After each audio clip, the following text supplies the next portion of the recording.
어, 오늘은 어버이 주일이에요. 그래서 어버이날 되면 노래가 있잖아요. 어머니의 노래, 어버이 노래.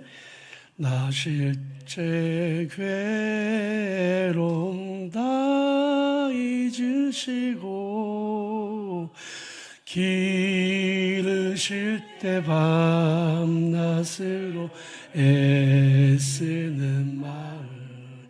여기까지만. 이 노래를 작곡한 분이 누구냐면 이흥렬이라는 분인데요. 일제강점기 시절에 음악에 정말 재능이 뛰어났던 청년이었습니다. 일본에 유학을 갔어요. 음대에 들어갔는데 얼마 가지 않아서 이렇게 장벽에 부딪히게 됐습니다. 당시에는 피아노가 많지 않아서 음대에 가서는 학교에서는 피아노를 치는데 집에서는 피아노를 못 치는 거예요. 피아노가 없으니까. 그래서 실력이 늘지 않고 못 따라가는 겁니다. 그래서 이 청년이 어머니한테 편지를 보냈습니다. 엄마, 내가 도저히 못 따라가겠어. 피아노가 없어서. 그러니까 이제 정리하고 귀국하겠습니다라고 하는 편지를 보냈는데 그 편지를 받은 엄마가 막 가슴이 미어지는 겁니다. 가난은 죄가 아니잖아요.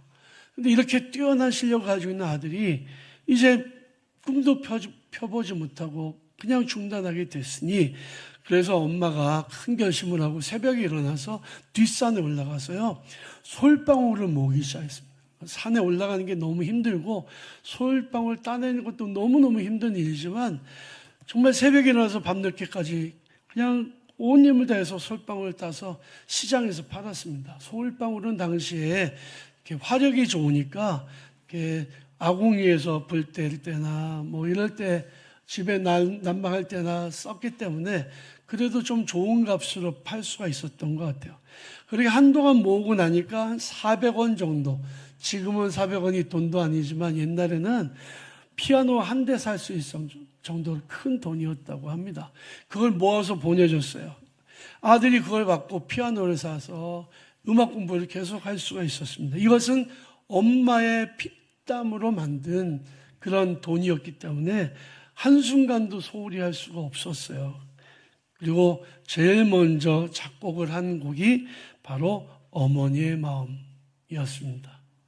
손발이 다 닳도록 고생하시네. 이게 진짜 자기 엄마의 스토리였던 거죠. 성경을 찾아보면 부모와 자녀 간의 이야기가 많이 나오는데요. 이건 당연한 일이에요. 왜냐하면 자녀는 부모 없이 존재할 수 없거든요. 우리가 이 땅에 존재한다는 것은 곧 우리를 낳고 기르신 부모님이 계셨다라고 하는 것을 증명하는 겁니다. 어떤 사람이 난 부모 없어. 난 부모하고 인연 끊었어. 이렇게 얘기할 수도 있을 거예요. 근데 이거는 마치 자기가 아메바와 같은 단세포 동물이라는 것을 증명하는 겁니다.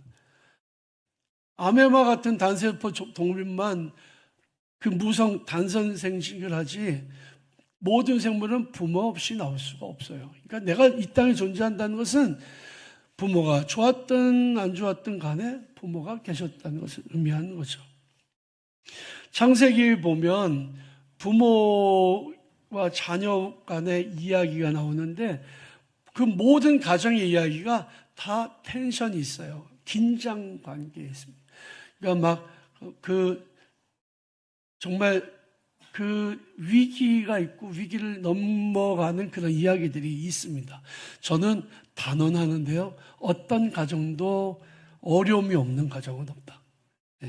자녀 문제든 부모 문제든 형제 문제든 문제 없는 가정이 있으면 나와보라 그래요. 제가 나오시면 이따가 제 목욕실로 찾아오시면 제가 한번 잘 봐서 맛있는 거 사드리든지 하겠습니다. 성경 속에 부모들의 삶을 한번 살펴보면요. 자녀들로 인해서 많은 고통을 겪기도 했습니다. 근심도 많았습니다. 예를 들어서 야곱은 정말 사랑하던 아들 요셉을 어린 나이에 잃어버려요. 아버지가 자기 형들이 잘 있냐라고 심부름을 보냈어요. 전화도 없고 그러니까 사람이 가야 되는데 제일 믿을 만한 사람 보낸 거죠. 그랬는데 형들이 돌아오는데 자기 아들 야곱의 그 채색 옷 찢어졌는데 피가 묻어있는 그걸 가져오는 겁니다. 아버지, 혹시 이거 요셉의 옷 아니에요? 모른 척하고. 형들은 이미 어떤 일을 했습니까? 자기 그 동생을 죽이려고 하다가 노예상인에게 팔아넘겼잖아요. 아버지한테는 거짓말을 한 겁니다. 동물한테 잡아먹혔나 보다. 아버지 야곱은 그때서부터 식음을 전폐하고 옵니다. 그 슬픔이 십수년이 갔어요. 아들들은 어떻게든지 아버지의 마음을 위로하고 싶었지만 위로가 되지 않았습니다.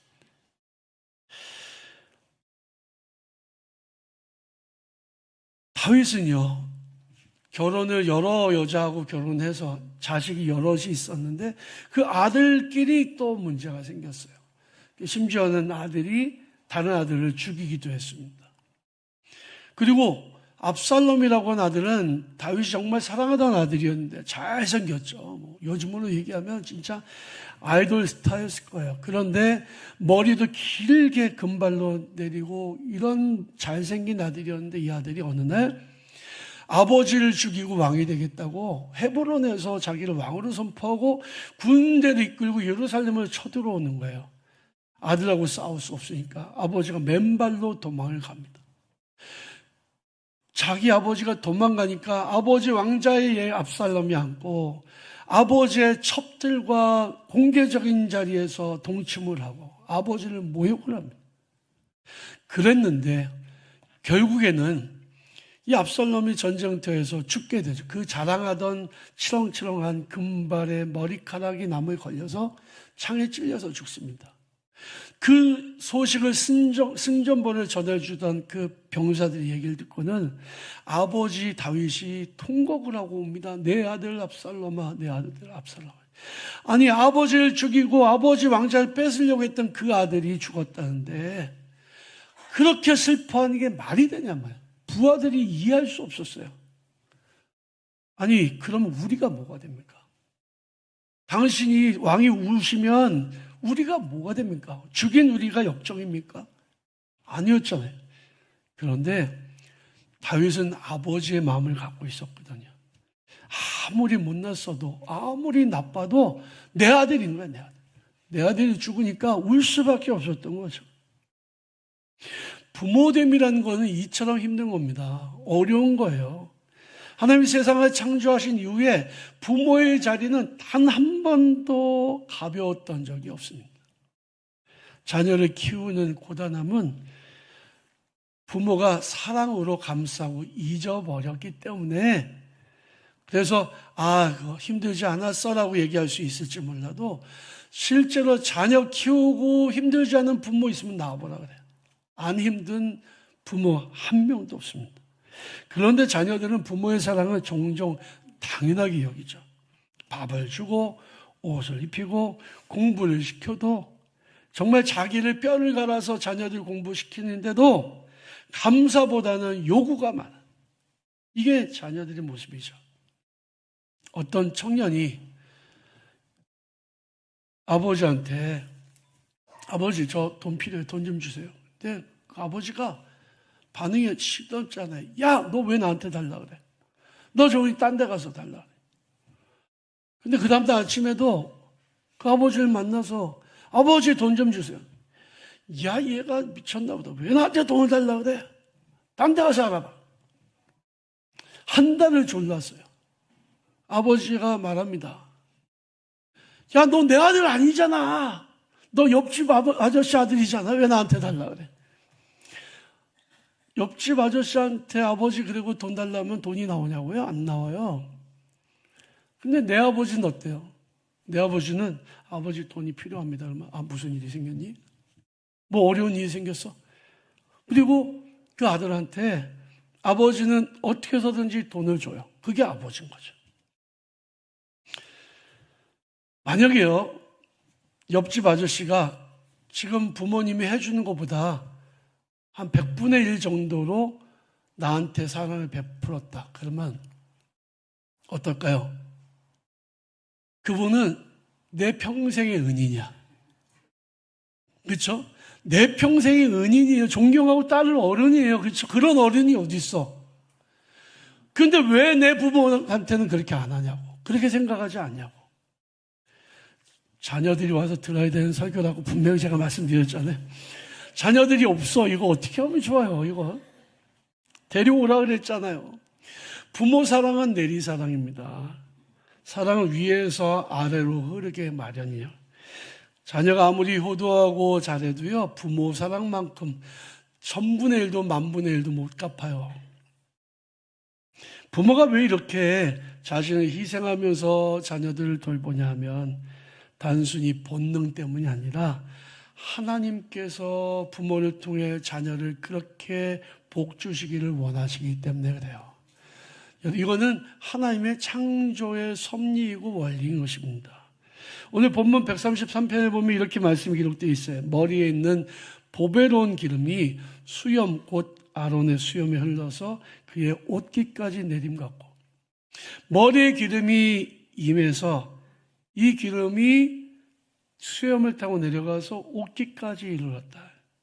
이 장면을 통해서 우리는 부모와 자녀와의 관계에 대한 하나님의 법칙을 좀 깊게 살펴볼 수 있습니다.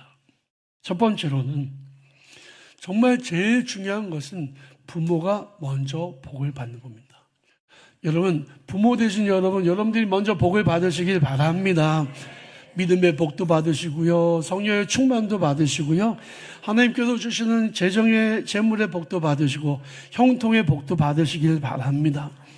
부모가 복을 받지 못하면 자녀들이 힘들어요.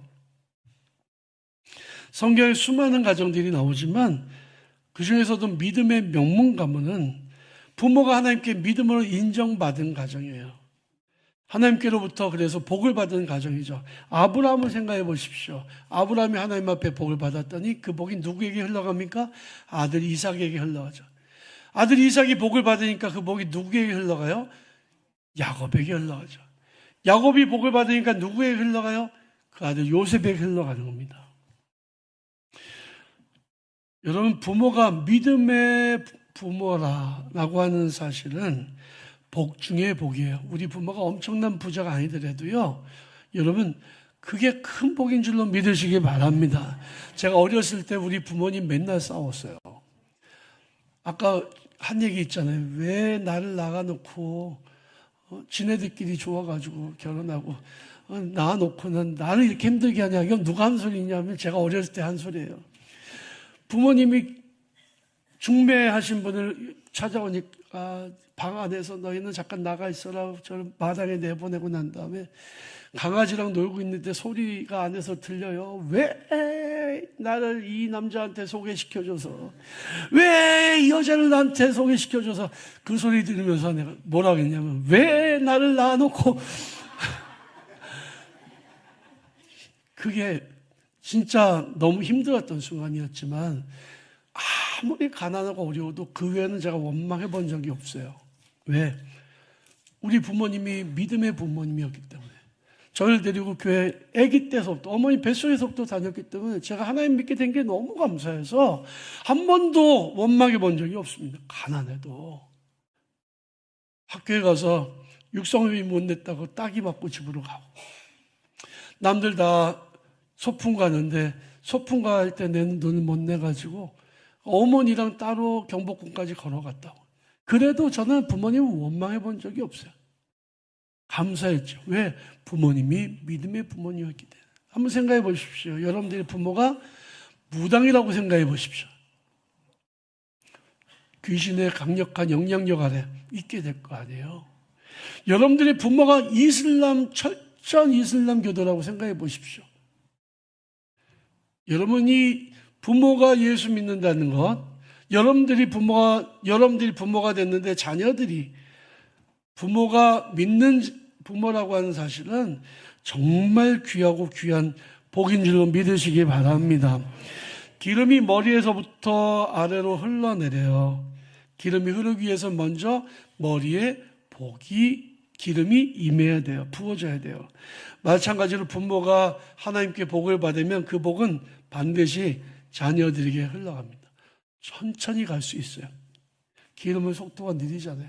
그러나 언젠가는 자녀로 내려오게 됩니다. 부모가 믿음의 부모가 되면 그 믿음의 유산이 자녀들에게 이어져요. 그래서 두 번째는 복은 부모에게로부터 자녀로 흐르는 법칙이 있다. 다른 집의 자녀에게 안 갑니다. 내 자녀에게 갑니다. 부모가 복을 받으면 내 자녀가 복을 받게 돼요. 기름은 물과 달라요. 물은 확 끼얹으면 흠뻑 젖잖아요. 근데 빨리 마르죠. 기름은 향유는요, 머리에서부터 내려가는데 아주 천천히 내려갑니다. 우리 자녀가 복을 좀 너무 빨리 못 받는다라는 생각할 수도 있어요. 쟤네들이 왜 우리처럼 믿음이 없냐고 답답할 수도 있어요. 그런데 부모가 믿음을 하나님께로부터 계속 주는 공급해 주신 기름을 공급받으면, 그러니까 조금만 받으면 안 됩니다. 좀 많이 받아야죠. 그러면 흐르고 흘러서 어디로 갑니까? 의복까지 내려, 수염을 타고 의복까지 내려가요. 받다가 말면 안 내려가요. 다 적시고 내려가는 거지. 그런데 그 향이 한번 임하고 나면요, 그 깊은 그 향기가 온몸에 퍼지는 거죠. 기름은 치유와 회복을 의미합니다. 성령의 임재와 하나님의 선택하심을 상징합니다. 이것은 하나님의 은혜가 부모를 통해 자녀들에게 그대로 이어진다는 것을 의미하는 거죠. 자녀들이 부모가 가진 재산에 눈독을 들이면 참 문제예요. 돈 없는 게 축복이죠. 돈 많은 사람들은 자녀들이 부모의 재산, 저 유산을 내가 언제나 받을 수 있을까? 요 생각하고 사는 자녀들이 있거든요. 예수님의 탕자의 비유에 둘째 아들이 그런 아들이었어요. 아버지 돌아가실 때까지 제가 기다릴 수 없으니 아버지 돌아가시면 저의 몫으로 줄 유산을 나에게 주십시오. 그리고 받고는 먼 나라에 가서 허랑방탕을 다 낭비해버렸습니다. 그는 아버지의 사랑보다 유산에 관심이 많았어요.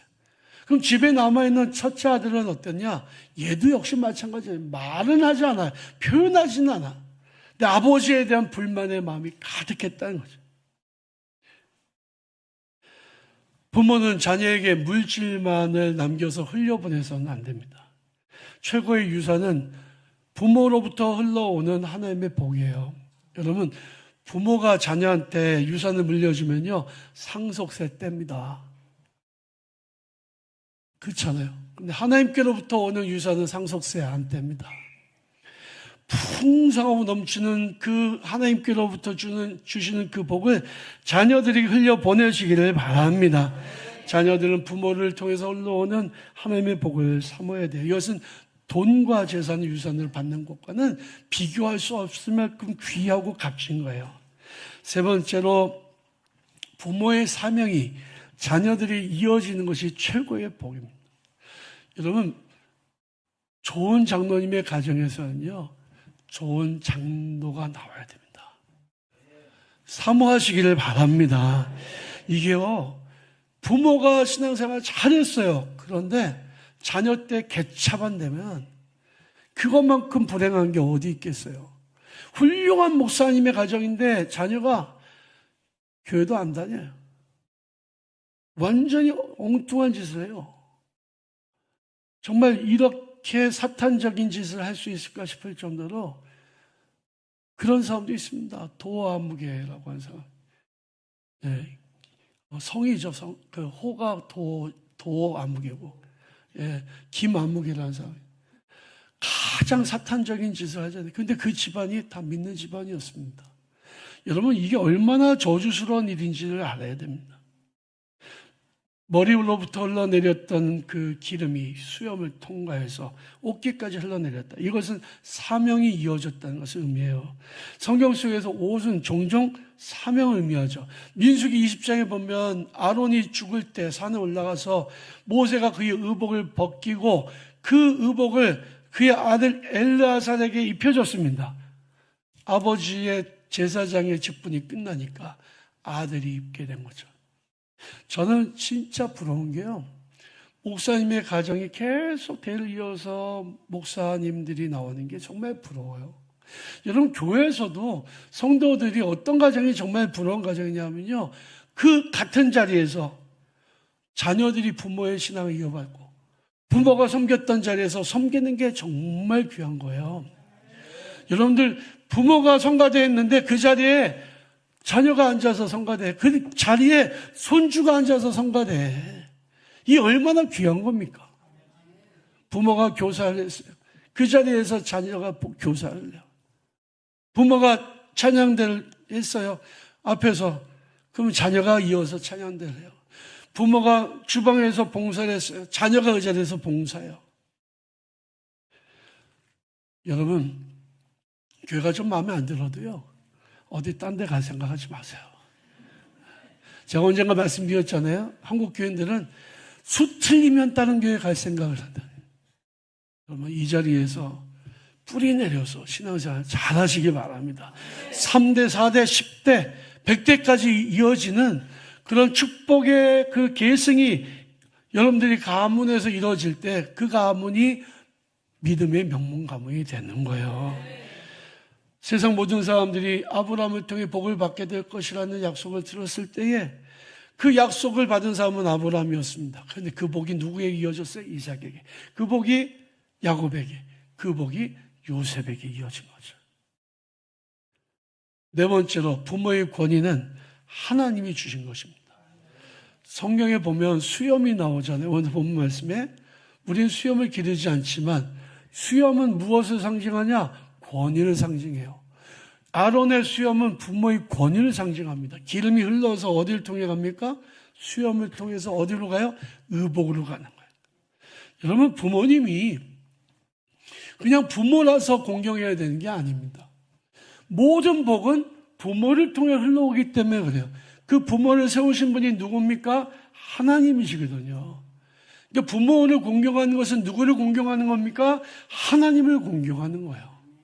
그러니까 부모에게 잘하는 것은 누구에게 잘하는 거다? 하나님께 잘하는 거다. 아멘입니까? 그런데 자녀들 중에는 부모의 권위를 인정하지 않아요. 공경하지 않아요. 부모님이 하시는 말씀에 토를 갈아요. 그건 몰라서 하는 거예요. 요즘 자녀들이 하도 똑똑해가지고 뭐 수만 틀리면 핸드폰을 찾아서 AI한테 물어보고 부모님이 뭐라고 얘기하면 자녀들이 아빠 몰라서 그래요. 엄마 몰라서 그래요. 그리고 막 가르치잖아요. 그냥 모르는 거 좀 가르쳐 드릴 수는 있어요. 그런데 그것도 모르냐고. 지난번에 얘기했는데 그것도 모르냐고. 노인들이 치매가 걸리면은 제일 서러운 게 그거래요. 기억이 안 나. 아무리 생각해도 기억이 안 나. 저도 어젯밤에요, 핸드폰을 찾는데 도저히 못 찾겠는 거예요. 그래서 제가 그 집사람한테 전화 좀 해달라 했어요. 근데 울려요. 울리는데 못 찾겠는 거예요. 제가 평상시에 놔뒀던 자리에 놔뒀으면 되는데 제가 의자 옆에다, 일하다가 의자 옆에다 놔뒀는데 의자 속에 쏙 들어간 거죠. 못 찾았어요. 지금도 그런데 나중에 나이 먹으면 제가 뭘 기억을 하겠냐고요. 부모가 자녀 키우느라고 온 힘을 다해서 못 배웠을 수 있어요. 못 배웠다고 부모를 무시하면 안 됩니다. 여러분들도 어렸을 때는요, 엄마 손잡고 엄마 이건 뭐야? 물어봤어요. 안 물어봤나요? 물어봤지. 한 번만 물어봤나요? 수십 번은 물어봤지. 알 때까지 부모는요, 이거 이거야, 이건 그거야 라고 얘기했어요. 그때 부모님이 한 번 가르쳐주면 알아야지. 이것도 몰라고 야단쳤나요? 아닙니다. 끝까지 포기하지 않고 가르쳤습니다. 부모가 치매가 생겨서 모를 수도 있지. 그럼 모른다고 왜 면박을 주냐고. 부모의 권위는 누가 준 거예요? 하나님이 주신 거예요. 많이 배웠든 못 배웠든 부모는 부모인 거죠. 부모를 통해 하나님은 하나님의 사랑을 흘려보내십니다.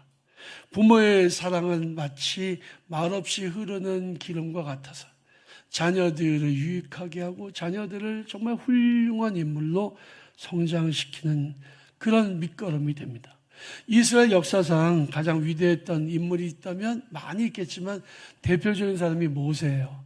근데 모세는 어떤 운명이었냐? 태어나자마자 죽을 운명이었습니다. 근데 그의 어머니가 목숨을 걸고 그 아이를 석 달 동안 키웠습니다. 더 이상 키울 수 없을 때 엄마는 그 아이를 갈대 상자에 넣어서 역청을 발라서 방수를 한 다음에 나일강물에 띄어보내고, 그리고 이 갈대 상자를 딸 미리암을 시켜서 보호하게 했습니다. 어머니의 사랑이 없었다면 모세는 일찌감치 죽고 아니면 나일강의 악어밥이 되고도 남았을 것입니다. 하지만 살아남아서, 어머니의 사랑 때문에 살아남아서 이스라엘 위대한 민족의 지도자가 되었던 거죠. 저는 우리가 부모님의 사랑을 잊지 말아야 된다고 믿습니다. 그리고 그 사랑을 자녀들에게 흘려보내야 된다고 믿습니다. 그럴 때 우리 교회를 통해서, 우리 백년교회를 세워나갈 때 나라 민족을 이끌고 나가는 위대한 하나님의 사람들이 나오게 될 거라고 믿습니다. 내가 예수 믿게 된 것도, 내가 하나님의 자녀를 살아가게 된 것도, 내가 여기까지 살아온 것도 다 부모님의 은혜였다. 부모님을 통해 주신 하나님의 은혜였다는 사실을 기억하시고, 그 사랑을 우리 자녀들이 흘려보내서 효도하는 가정, 부모를 공경하는 그런 축복의 가정들을 세워나가시길 주님의 이름으로 축원합니다.